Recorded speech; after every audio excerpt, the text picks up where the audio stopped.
हूँ आपके साथ सिमरन निशा। आज हमारी सबसे बड़ी खबर सुर्खियों में है दिग्गज उद्योगपति अनिल अंबानी, जिनके मुंबई स्थित परिसरों पर ईडी की छापेमारी 26 जुलाई 2025 को लगातार तीसरे दिन भी जारी रही है। यह छापेमारी गुरुवार सुबह से शुरू हुई थी और शुक्रवार को भी इसका सिलसिला थमा नहीं। एक समय दुनिया के सबसे अमीर व्यक्तियों में शुमार अनिल अंबानी के लिए ये दिन बेहद मुश्किल भरे साबित हो रहे हैं। केंद्रीय एजेंसी रिलायंस ग्रुप से जुड़ी लगभग 50 कंपनियों के ठिकानों पर यह छापेमारी की गई है। ये कार्रवाई यस बैंक लोन घोटाले से जुड़े करीब 3000 करोड़ रुपए के मनी लॉन्ड्रिंग और बैंक धोखाधड़ी के एक बड़े मामले की जांच के सिलसिले में की जा रही है। एक दौर था जब अनिल अंबानी को दुनिया के शीर्ष रईसों में गिना जाता था, लेकिन आज उनकी कई कंपनियां या तो दिवालिया प्रक्रिया से गुजर रही है या फिर बिक चुकी है। आपको जानकर हैरानी होगी कि भारतीय स्टेट बैंक यानी कि एसबीआई ने तो अनिल अंबानी और उनकी कंपनी रिलायंस कम्युनिकेशंस को फ्रॉड घोषित कर दिया है। ईडी के अधिकारियों की शुरुआती जांच में जो खुलासे हुए हैं वे बेहद चौंकाने वाले हैं। जांचकर्ताओं को पता चला कि यस बैंक के साल 2017 से 19 के बीच अनिल अंबानी की कंपनियों को लगभग 3000 करोड़ रुपए के लोन दिए थे। आरोप है कि ये लोन सीधे उनकी कंपनियों को नहीं दिए गए, बल्कि सेल कंपनियों और ग्रुप की दूसरी कंपनियों के जरिए दिए गए थे।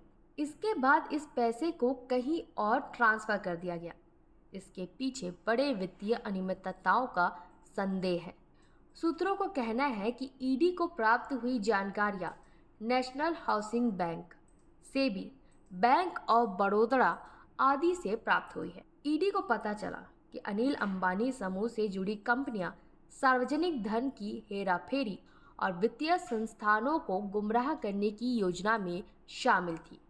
इस हेराफेरी की कड़ी में कई मामलों में औपचारिक मंजूरी मिलने से पहले ही ऋण वितरण कर दिया गया और बैंक में आवेदन जमा होने के दिन ही राशि भी जारी कर दी गई। इनमें ऋण पाने वाले कुछ कंपनियों की तो वित्तीय स्थिति भी कमज़ोर थी और उनके पास उचित दस्तावेजों की भी कमी थी। इतना ही नहीं, जांचकर्ताओं को ऐसे ठोस सबूत भी मिले हैं जिनसे ये पता चलता है कि इन लोगों को पास कराने के लिए यस बैंक के अधिकारियों को रिश्वत दी गई थी। इनमें बैंक के प्रमोटर भी शामिल हैं, जो इस मामले को और भी गंभीर बनाता है।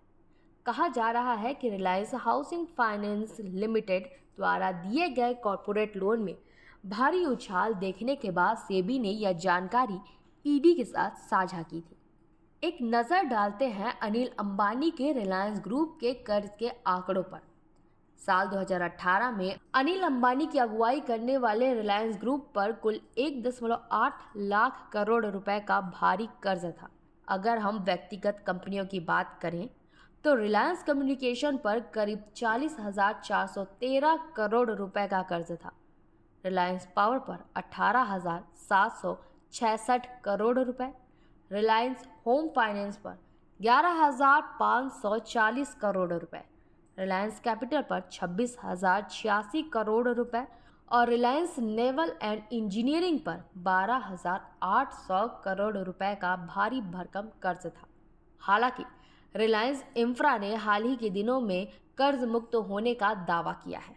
इस कंपनी ने दिल्ली मेट्रो रेल कॉरपोरेशन यानी DMRC, national highway authority of India यानी NHAI और गोवा सरकार पर 6,300 करोड़ रुपए से अधिक बकाया का दावा भी किया है, जो उनकी वित्तीय स्थिति में सुधार का एक छोटा संकेत हो सकता है।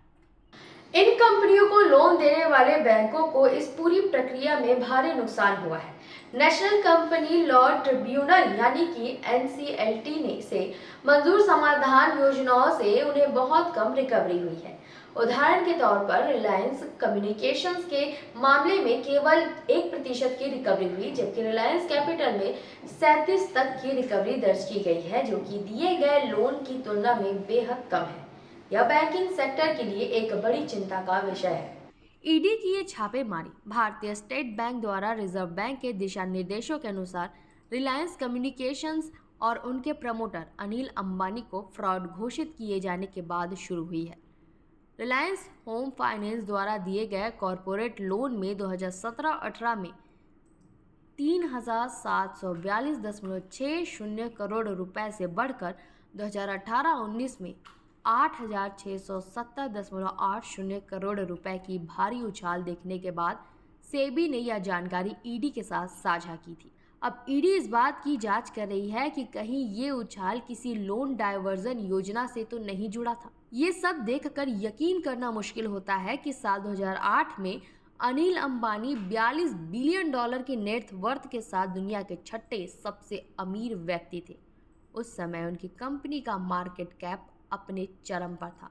ऑरकॉम का मार्केट कैप 1,69,000 लाख करोड़ रुपए, रिलायंस पावर का 1,01,700 करोड़ रुपए, रिलायंस कैपिटल का 67,300 करोड़ रुपए, रिलायंस एनर्जी का 58,300 करोड़ रुपए और RNRL का मार्केट कैप 34,000 करोड़ रुपए था। ये आंकड़े उस समय की उनकी ताकत और व्यावसायिक पकड़ को दर्शाते हैं। लेकिन आज स्थिति बिल्कुल उलट है। आज रिलायंस इंफ्रा का मार्केट कैप केवल 13,549 करोड़ रुपए और रिलायंस पावर का 23,458 करोड़ रुपए रह गया है। यह उनकी कंपनियों के मूल्य में एक नाटकीय गिरावट को दर्शाता है। फरवरी 2020 में अनिल अंबानी ने यूनाइटेड किंगडम्स की एक अदालत में खुद को कंगाल बताया था। उन्होंने एक हलफनामे में साफ तौर पर कहा था कि मेरी नेटवर्थ जीरो है, मेरा खर्च मेरी पत्नी और परिवार उठा रहा है, मेरे पास कोई मीनिंगफुल एसेट्स नहीं है, मेरे पास कोई यार्ड, कार या जेट नहीं है। उनका मालिकाना हक कॉरपोरेट कंपनी या ट्रस्ट के पास है। गुरुवार को हुई ईडी की छापेमारी पर रिलायंस समूह द्वारा दिए गए स्पष्टीकरण में कहा गया है कि प्रमोटर की कुछ निजी कंपनियों को यस बैंक द्वारा दिए गए ऋण उन कंपनियों की योग्यताओं के आधार पर स्वीकृत किए गए थे। समूह का ये भी कहना है कि ऋण पूरी तरह से सुरक्षित है और ब्याज सहित पूरी तरह चुका भी दिए गए हैं, जिससे बकाया राशि अब शून्य हो गई है। रिलायंस समूह के अनुसार समूह की कंपनियों और यस बैंक के बीच सभी लेन देन लागू कानूनों, नियमों और वित्तीय मानदंडों के पूरी तरह से पालन करते हुए किए गए हैं। समूह के स्पष्टीकरण में ये भी कहा गया है कि बैंक ऑफ बड़ौदा के नेतृत्व वाली रिलायंस होम फाइनेंस की ऋण समाधान प्रक्रिया भारत के माननीय सर्वोच्च न्यायालय के मार्च 2023 के फैसले के अनुसार हल हो गई है एवं रिलायंस कम्युनिकेशंस और रिलायंस होम फाइनेंस रिलायंस समूह का हिस्सा नहीं है। ईडी की ये छापेमारी उस समय हो रही है जब देश में वित्तीय अनियमितताओं पर सरकार का शिकंजा कसता जा रहा है। इस जांच से यह स्पष्ट होगा कि क्या अनिल अंबानी और उनके समूह के खिलाफ लग रहे आरोप सही हैं और क्या इन वित्तीय अनियमितताओं में और भी बड़े नाम शामिल हैं। इस मामले पर हमारी नज़र बनी रहेगी और हम हर नए अपडेट के साथ आपको सूचित करते रहेंगे। अब ये देखना दिलचस्प होगा कि इस हाई प्रोफाइल मामले में आगे क्या मोड़ आता है। क्या ईडी की ये कार्रवाई अनिल अंबानी के लिए और अधिक मुश्किलें खड़ी करेगी? बने रहे हमारे साथ, हम आपको इस खबर से जुड़े हर पहलू से अपडेट करवाते रहेंगे। नमस्कार।